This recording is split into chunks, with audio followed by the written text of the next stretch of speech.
fois, nous partons à la découverte des meilleurs hôtels du Japon. On commence par l'hôtel Tokiwa. Et l'hôtel Tokiwa, je peux vous dire que c'est...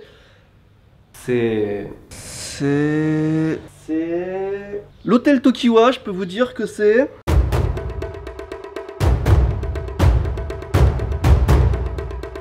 C'est le Japon. Bonjour. Alors évidemment, je n'ai pas choisi cet endroit au hasard, vous me connaissez. Il y a quelque chose de vraiment particulier. Est-ce que je suis bien... Ok. Vous allez voir ce qui est intéressant à propos de l'hôtel Tokiwa dans quelques instants. Avant de commencer, je vous propose tout simplement de faire un petit room tour. Ma chambre est derrière moi, vous voyez, c'est ouvert. Ça fait une heure que je me balade dans l'hôtel, dans les jardins, tout ça. Et la porte est ouverte, c'est le Japon. Alors bienvenue chez moi, c'est là que je vais loger jusqu'à demain. Vous voyez, on a une petite entrée sympathique, toujours enlever ses chaussures, faire attention. On a un sol en tatami, on est accueilli par une jolie estampe. Alors première pièce, qu'est-ce qu'on a? C'est une petite cuisine, on va se faire un thé dans quelques instants, on va se mettre à l'aise. Ici, les toilettes à la japonaise évidemment. Alors on est dans un endroit vraiment traditionnel. Mais ça n'empêche pas d'avoir des toilettes du futur, vous le savez, le Japon entre tradition et modernité. La salle de bain, plutôt sympa. Regardez-moi si on n'est pas bien ici avec un petit bain. Et... qu'est-ce qu'on a ici? Un petit onsen privé, encore une fois, vous allez croire que c'est tout le temps, non. C'est assez exceptionnel. Alors d'habitude c'est ce que je vous montre en dernier parce que c'est ce qu'il y a de mieux dans la chambre. Et aujourd'hui vous allez voir que non, ça n'est pas ce qu'il y a de mieux dans la chambre, le onsen privé. Je vais vous montrer par là quand même parce que, regardez, on a un petit patio comme ça. Dès que je vous ai fait faire un petit peu le tour de l'hôtel, je me fais monter et je plonge là-dedans. Ça va être tellement agréable. Alors là je suis plus dans une chambre de type ryokan à la japonaise, et c'est même pas vraiment une chambre, c'est carrément une maison. J'ai 3 pièces, une vraie salle de bain, une petite cuisine, et surtout ce qu'il y a derrière moi, c'est pour ça que je suis ici, en grande partie, pas seulement. Ce qu'il y a ici, c'est tout simplement l'un des plus beaux jardins japonais à l'intérieur d'un hôtel.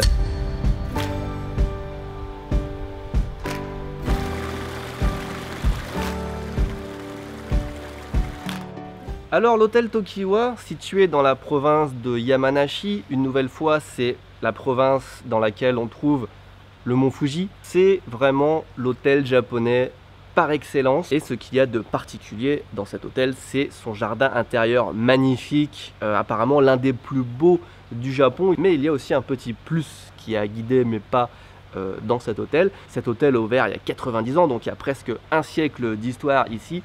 Et dans son histoire, eh bien, on note que les 3 derniers empereurs japonais sont venus plusieurs fois passer leurs vacances ici. Et on va marcher dans les pas des empereurs japonais. On va revenir là-dessus dans quelques instants. Je peux vous dire qu'une chose pour l'instant, c'est que le cadre est magnifique. La vue que j'ai depuis ma chambre, ils m'ont mis bien. Ils m'ont donné non pas une maison, un bungalow, mais 2. Une pour manger, pour m'amuser, une pour dormir. Je suis accueilli comme un empereur. Alors là vous venez de voir à quoi ressemble ma chambre, enfin ma maison japonaise, qui est assez exceptionnelle, faut l'avouer.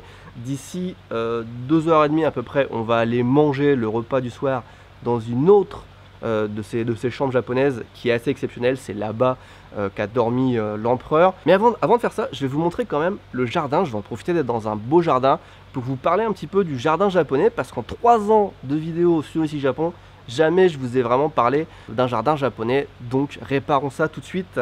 Il y a des carpes là qui me regardent. Bonjour.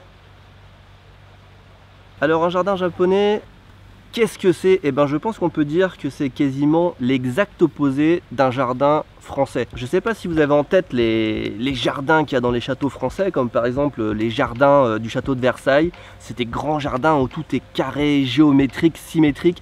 Et ben le Japon, c'est le contraire. Il n'y a vraiment aucune symétrie, aucun angle droit.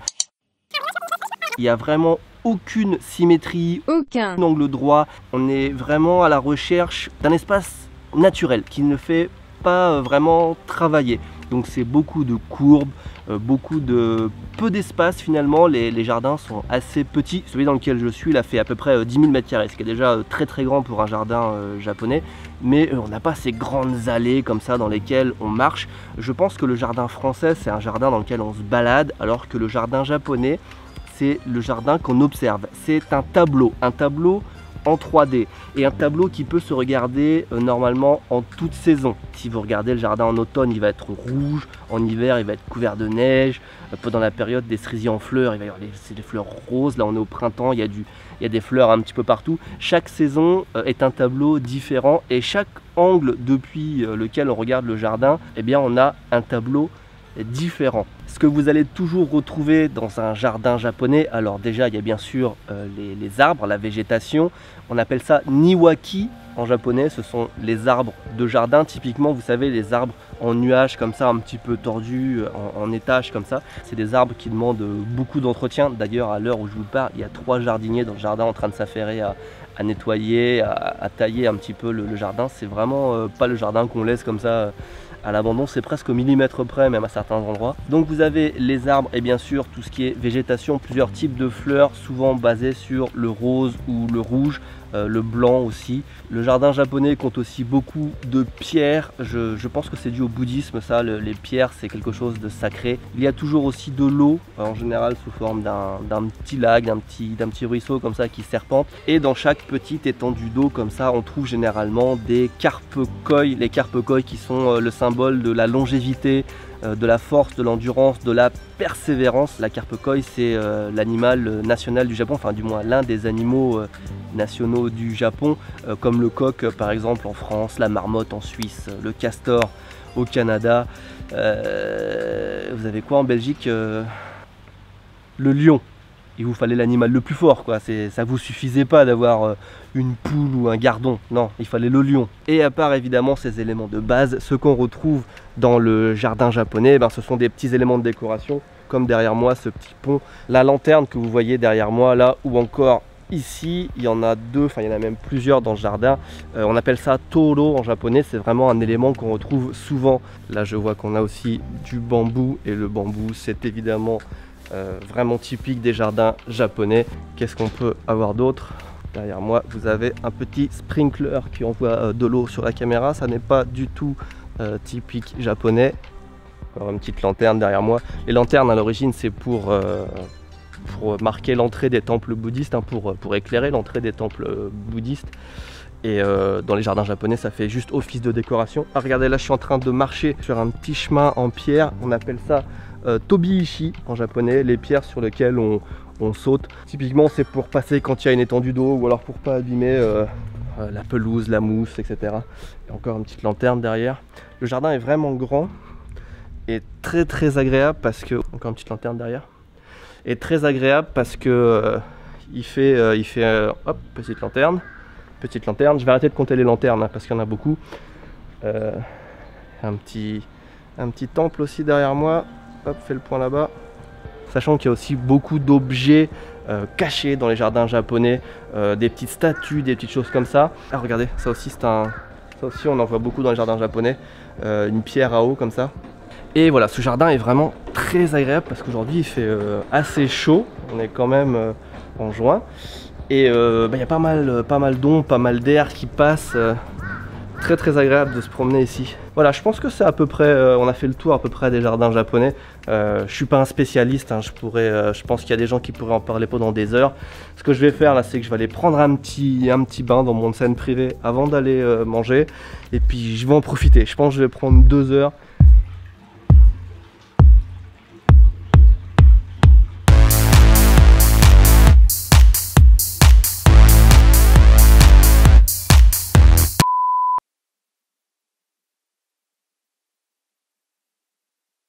Je viens d'arriver dans ma seconde maison, on va en reparler dans quelques instants.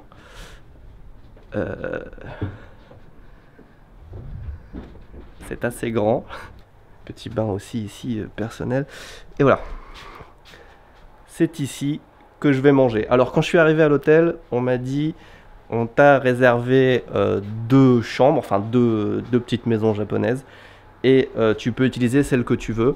Celle-là, c'est la mieux, mais j'ai choisi de dormir dans l'autre parce que celle-là, c'est une maison, on va le voir plus tard, on va faire le tour à l'européenne avec des lits. Et moi, je préfère une maison plus traditionnelle où on dort sur le sol, tatami.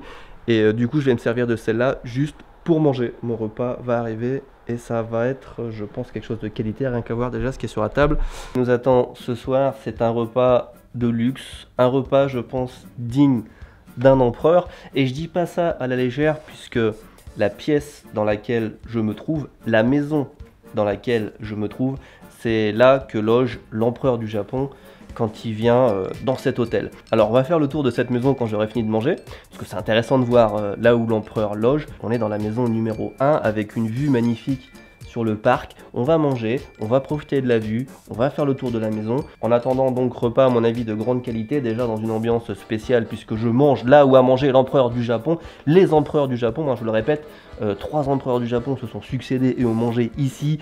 Et ensuite c'est mon tour. Ouais, je sais pas si vous vous rendez compte du poids un petit peu de l'histoire qu'il y a dans cette pièce. Et en plus, exceptionnellement, il y a une personne qui vient me servir dans cette pièce, comme si j'étais l'empereur un petit peu.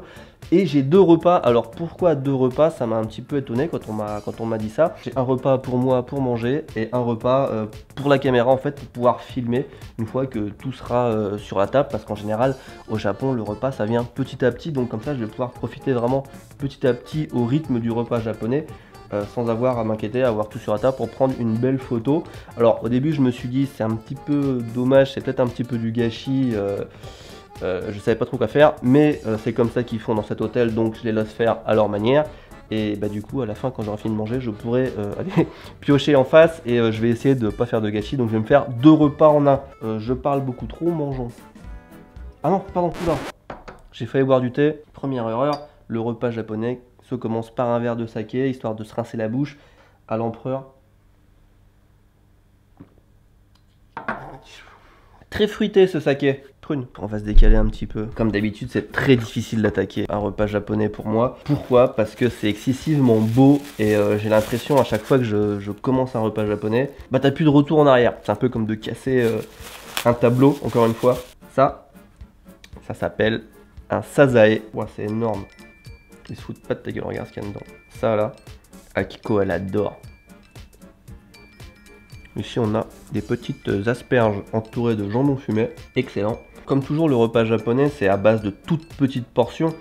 Donc si on n'aime pas quelque chose, bah, du coup il n'y a pas beaucoup de gâchis. Mais si on aime beaucoup quelque chose, et ben c'est fini en une bouchée quoi.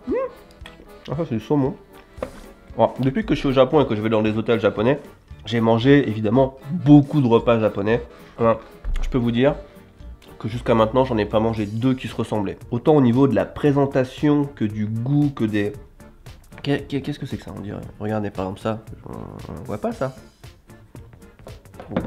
Maguro ni suzuki, ika ni ebi, medai no lemon jime to natte orimasu. On a bien compris toutes les sortes de poissons que j'avais. Est-ce que c'est pas magnifique, hein? En vrai, c'est fou, hein, parce que la cuisine japonaise est tellement riche, il y a tellement de saveurs, tellement de couleurs, tellement de... C'est dingue. Avant d'attaquer la suite, je vais vous montrer un petit peu... Cette pièce est énorme. Je vais vous montrer un petit peu la vue qu'on a depuis ici. Alors encore une fois, hein, je le dis et je le répète, mais l'hôtel japonais typique, c'est surtout les onsen, souvent le cadre, la montagne, les jardins et la nourriture. Donc ne vous étonnez pas si cette vidéo devient subitement une vidéo dégustation repas japonais. Hôtel japonais égale bouffe. Lors de la première vidéo, vous avez été nombreux à me dire on aimerait bien avoir plus d'infos sur les prix de la chambre. Alors c'est difficile de vous répondre parce que un hôtel c'est pas un hôtel égale un prix en fonction des chambres, en fonction des périodes de l'année, en fonction du nombre de personnes, etc. Les prix varient.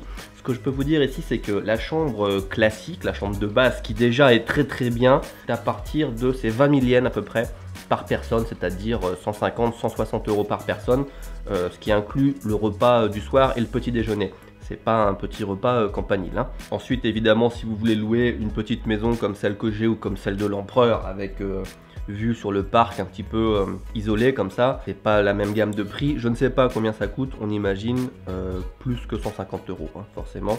Là, je suis quand même dans un endroit exceptionnel qui accueille des gens exceptionnels. Je crois que c'est le roi de Belgique aussi qui était venu s'arrêter ici. Voilà, c'est pas la chambre de monsieur et madame tout le monde, ça a un certain prix. Est-ce que c'est pas un bon bloc de thon, ça? C'est parti. Le truc, il a fondu comme ça dans la bouche. Excellent. Ceci s'appelle Vegas no Kikkoyaki. Vegas, Las Vegas, Yaki, cuit, Kiko. Jamais de toute ma vie je n'ai vu ce plat. Ok. C'est une asperge avec... Qu'est-ce que ça peut être dessus? Honnêtement, j'arrive pas à définir si c'est bon ou pas. C'est un goût tellement... je connais pas. Cookie Saint-Jacques dans un petit bouillon. Ouais, c'est super bon, parfait. Enfin, je veux dire, regardez, je vais vous montrer quelque chose. Anecdote, hein. L'empereur par exemple, il se déplace jamais tout seul. Évidemment, c'est un empereur, c'est un peu comme un président de la République. Il se déplace avec 15 personnes qui sont plus ou moins à son service. On imagine que y a les gens en relation avec les médias, les gens en relation avec, enfin, en charge du planning, etc. Donc il y a toujours 15 personnes autour de lui, une vingtaine de personnes attachées à sa sécurité, plus environ 200 policiers qui sont réquisitionnés pour le suivre dans ses déplacements autour de l'hôtel. Donc quand l'empereur du Japon se déplace, il faut accommoder environ 300 personnes. Alors pas juste dans cet hôtel, c'est réparti dans plusieurs hôtels, mais vous imaginez l'organisation que c'est des mois de travail, etc. Et une fois il est arrivé que, alors pas l'empereur actuel qui vient d'être nommé, mais son père, celui qui était empereur jusqu'à l'année dernière, il est resté coincé ici une journée à cause du mauvais temps, à cause de la neige, donc ils ont dû étendre leur séjour. Et comme c'est beaucoup de soucis, entre guillemets, hein, pour l'hôtel, même s'ils sont super contents évidemment de recevoir l'empereur, mais c'est beaucoup de travail supplémentaire, d'organisation, etc. La femme de l'empereur a offert cette petite statue ici à l'hôtel, en guise de remerciement et d'excuses un petit peu pour avoir étendu leur séjour d'une journée. La femme de l'empereur a offert à l'hôtel cette petite statue qui est sous ma main. Voilà, c'est les petits trucs qui traînent comme ça, par-ci par-là, dans le coin de l'hôtel. Petit cadeau de la femme de l'empereur. Voilà quoi. La pierre commence à être un petit peu chaude. Regardez, quand la pierre commence à être un petit peu chaude, elle sointe un petit peu comme ça avec de la graisse. Ça veut dire qu'elle est prête, on peut mettre la viande dessus. Marrant, la viande, rien qu'à la voir, on sait si c'est bon ou pas. Celle-là, je peux vous dire qu'elle est bonne. Un genre de bon sel, type sel de Guérande, là. Ça, carrément. Ah ouais. Ça sent très très bon et je peux vous dire que ça va être bon. Petite précision importante, hein, c'est pas parce que je suis invité que je suis obligé de dire que c'est bon. Si j'aime pas, j'aime pas. Ouais, je trouve que c'est bon, je dis que c'est bon. J'ai pas encore eu le temps de finir mon poisson que des gens m'ont apporté la suite. La suite, ce sont des tempura. Là, j'avais du sel qui est un petit peu orange pour la viande, qui est relativement fréquent au Japon. Mais là, j'ai du sel rose. Avant de passer à la fin du repas, je vais vous faire un petit tour du propriétaire. Ici, on est bien évidemment dans la salle principale qui nous sert de salle à manger. Quand je sors par ici, j'ai le petit bain privé et un petit peu plus loin là-bas, il y a un petit chemin qui parcourt tout le long de la maison sur lequel on peut se balader et admirer le jardin. Ici, une salle de réception ou de réunion. Alors on imagine les discussions de l'empereur, sa femme et quelques hauts dignitaires japonais dans cette pièce. Hein. Je rappelle, c'est des endroits historiques hein, presque. Hein. Et ici, on a enfin la chambre dans laquelle les empereurs du Japon ont successivement dormi. Les lits ont l'air super petits. L'empereur du Japon a dormi dans ce lit. Ou dans celui-là, je ne sais pas, un des deux. À part ça, qu'est-ce qu'il y a de... On a des toilettes qui sont très très spacieuses. Une salle de bain, ah oui, et le bain. C'est une grande salle de bain pour le Japon. Pourquoi est-ce que c'est si grand? Parce que quand l'empereur vient dans un hôtel, il va pas prendre son bain dans le bain public avec tout le monde. Il a donc un bain un petit peu plus grand pour en profiter un petit peu mieux. Et quand on a construit cette maison japonaise, on l'a fait en pensant que l'empereur allait venir ici. Hein, donc c'est pour ça que cette maison a été spécialement étudiée. Le bain est un petit peu plus grand. Et là, on a l'entrée, vous voyez, par laquelle je suis arrivé. Une porte qui mène aussi là où je suis en train de manger. Et une porte de service, je pense peut-être avec une cuisine ou c'est pour le personnel, je ne sais pas. Alors je pensais que c'était l'heure du dessert, mais non, c'est l'heure de la soupe.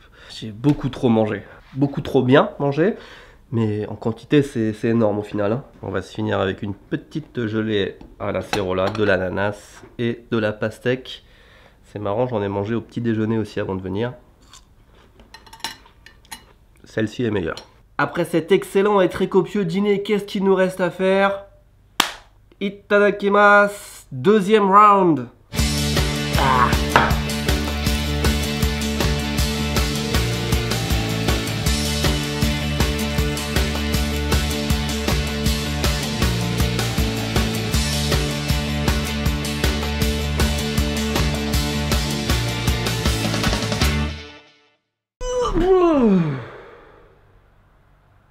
Si vous voulez découvrir plus de choses sur les hôtels japonais, je vous invite à regarder cette vidéo que j'ai postée il y a quelques jours. C'est dans un capsule hôtel, c'est un genre d'hôtel également totalement japonais, mais qui pour le coup est radicalement opposé de ce qu'on vient de voir dans cette vidéo. Merci en tout cas d'être resté jusqu'à la fin, je vous fais des bisous, à bientôt. Le lien vers la vidéo du capsule hôtel s'affiche dans maintenant.